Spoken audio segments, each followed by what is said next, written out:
ବ୍ୟବସ୍ଥା କରନ୍ତୁ। ମୁଁ ଏହି ଦାବି ଉପସ୍ଥାପନ କରିଛି। ଯେହେତୁ ଆସିଥିବାରୁ ରାଜସ୍ୱ ମନ୍ତ୍ରୀ, ବିଧାୟକ ଏବଂ ଜିଲ୍ଲା ପ୍ରଶାସକ କଲେ ସେମାନେ ସମସ୍ତେ ଆମ ସହିତ ସାମିଲ ରହି ଆମ ସହିତ ରହିବେ।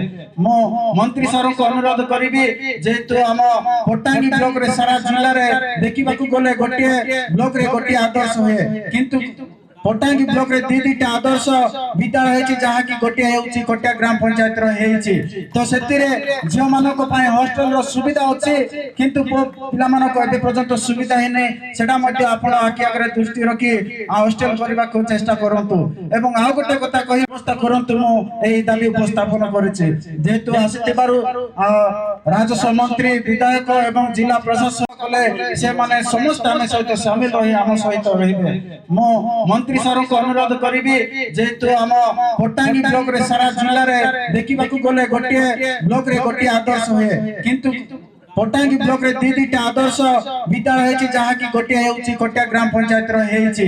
तो सेतिरे झियो मानक पय हॉस्टल रो सुविधा अछि, किंतु पिला मानक एबे पर्यंत सुविधा हे नै। सेटा मध्ये आपण आखि आगरे दृष्टि रखी हॉस्टल करबा को चेष्टा करंतु एवं आ गोटे कथा कहि